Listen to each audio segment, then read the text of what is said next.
Tony's right. How are you? Okay, I wiped the camera because I was like, it looks kind of foggy in the first video, but I wasn't sure, and then I looked and I was like, I should wipe it, and it looks better now. So there's that. I'm just coming in with another like check-in because I kind of feel like I did the halfway mark type thing, and essentially we'll have just a little over a month left when we hit November for the semester. So how do I feel? I feel a little bit better about the semester. I feel a little bit, let me like put these in here. I feel a little bit better about the semester. I essentially am at the point where I'm doing like the major projects and stuff like that. Next week will be our last week of writing poems where we have to have them like, what is it called? Workshopped. So I'm going over people's stuff now and making my comments and notes. One thing I noticed about me is like as the semester has progressed, it's like, girl, you wore me down. I like don't have shit to say when it comes to workshopping. It's like I have to do better with my recognition of poetic forms, because like I don't recognize poetic forms like really, like honestly, because I don't use them. I just do like free verse, which is I guess its own form, but like I don't use like sonnet. I'm not a villanelle person. The only one I use that people would know about me is like a haiku and a tanga. Like that's about it. So I don't tend to use any real poetic forms when I'm doing longer pieces. Mainly because I think if I'm personally going to write longer, I just want it to be open, because I already don't like writing longer. I don't. And so I want to have the freedom to fucking do what I want to do. So, yeah, there's that. So I think I'm going to look on Amazon and get a book on craft when it comes to poetry writing, because I feel like we never really did too many books on poetry craft. I want to explore that. And I saw a book on here, or when I was doing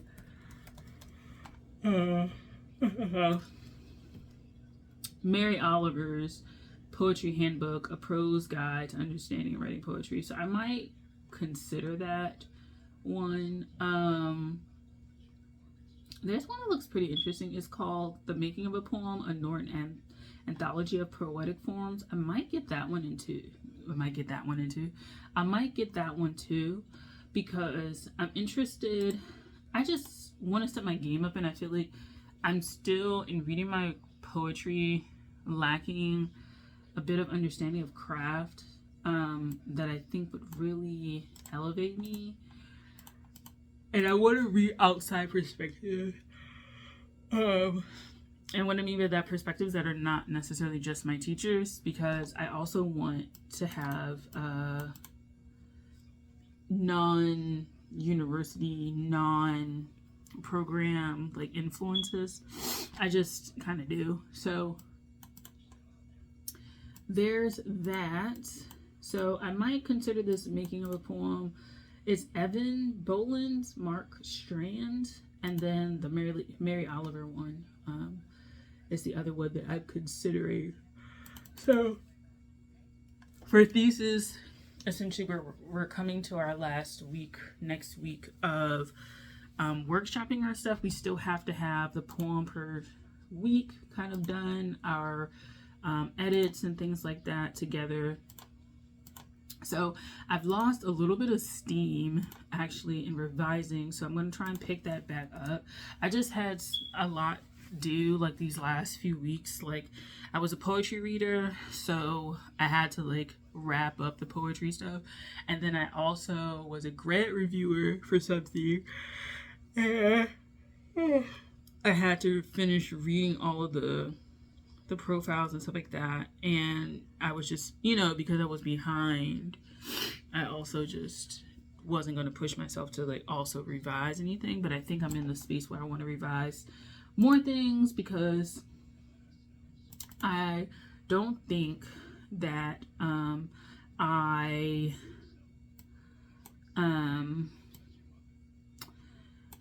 have like kind of fallen. I just fell on the wayside for some. Like my Ars Poetica poem, I know I have to edit. Another poem about a heritage and ancestry, I know I have to edit. And then the other poems that I feel like can do a little less work, do with a lot of less work. Some of these probably would be fine. So yeah, like I have a few poems where I feel like I really need to edit them, and I would rather edit them a little bit more before the Thanksgiving break happens, because once Thanksgiving hits, which is essentially, I think, let me see, when is Thanksgiving for the US?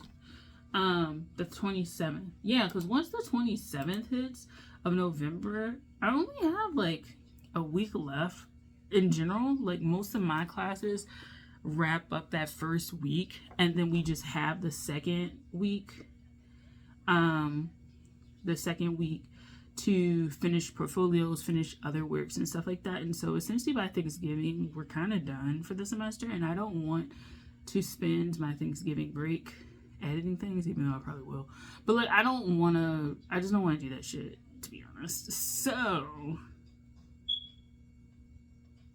there's that. These are my jeans. Sorry, I'm like drying clothes and I feel like my jeans just, they just knocking around in there. Like, I'm sorry. I'm like paying attention downstairs. I'm like, it's happening down there? Okay, cool. So there's that. And I just feel like I'm in a better place mentally. Like I got my finances kind of put together and all the kind of stuff, and it makes more sense, and I'm working on, doing better. So I want to make sure that I just make the time for that. I have to make my notes on all my readings and stuff like that, and then I have one more project for one of my classes, the one that I read a book per week. We have one more project I have to do with someone, and that'll essentially be done, but I have to make sure that my reading journal is done, and then my participation grade is pretty like nice and up to par. Yes, okay. Yeah, that's about it. My screenwriting class is I go on the last date that you can go, which is the 18th of November. But I have to like work on my screenwriting because I have to do 10 pages, at least 10 pages, I have to turn them in, of my screenplay. You don't have to do anything longer than that. If you have more, then I guess they're like great. But we have to have, for our final, at least 10 pages done of the, of the thing. So, essentially, based on what we've been reading with York, his last name is York, it's essentially like the inciting incident that we're writing up into, and that's kind of like third halfway-ish through Act 1, essentially. And so we want to like, get it together with that. I have to kind of clear up my ideas around that also, because like it's supposed to be, what is that? Oh, it's just like, it's my gray. It's my gray hairs from aging. Okay, so I have to have my story a little bit more solidified, because one of the notes that I got from them was that they were trying to figure out where to place this genre, and what to then kind of mold it into, because at its core it's a romance, but it has a lot of supernatural elements to it. And it's not like supernatural like she becomes a vampire or anything like that. It's like the story is of someone who was in a relationship and goes on this journey after the dissolution of that, trying to find herself, but via becoming an artist, which she already was. And there's this kind of link to things like Saturn return, which is basically around the time you turn 30, you have this like pivotal shift in your life, astrologically, like things break down to like build back up in a better way. But you can suffer significant losses during that time. So like a Saturn return for some, it may look like getting a divorce, losing a parent, having a major health scare, giving birth, things like that. People around you experiencing a lot of stuff and then kind of reverbing back to you, kind of like lessons and shit that you need to figure out. So it's kind of like that's like the main undercurrent, but at its core it's really like a person and person together, they break up. The one character, you follow their journey, and then at the end they kind of like come together.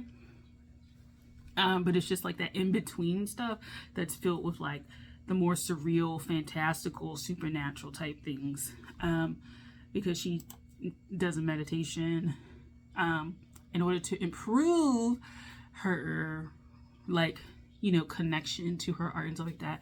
And through that unleashes kind of like a more kind of ancestral kind of being that has their own relationship wounds that kind of have latched onto the main character, and that's how it kind of goes. So anyway, I gotta like do this but write it.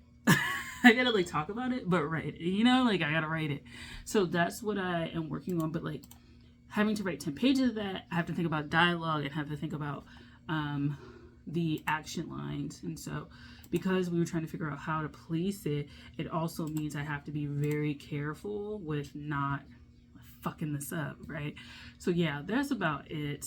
Other things, I decided I'm gonna have to work on my website, and I really want that up before the end of the semester, just because I want to start writing a newsletter or a Substack or something, getting it out there. Thank you guys for watching the videos. I am seeing increased like video watch. Like usually I'm used to like 1 or 2 people, and that one person is me sometimes. So thank you guys for like subscribing and watching and things like that. And if you're here for the book reviews, I'm gonna try and be more consistent with those. It's just I gotta read the book, right? So so stay tuned for those book reviews. Another thing that you can stay tuned for is like book favorites, like the end of the year kind of book favorites, or the end of the semester for me, because essentially I'm probably not gonna reach it after I like finish school for the semester, just because I might be resting, downtime a little bit, and then going from there. So anyway, there's that, and I think that's about it. I'm gonna do another video, and we'll go from there. Anyway, thanks for watching. I'll talk to you guys later. Bye.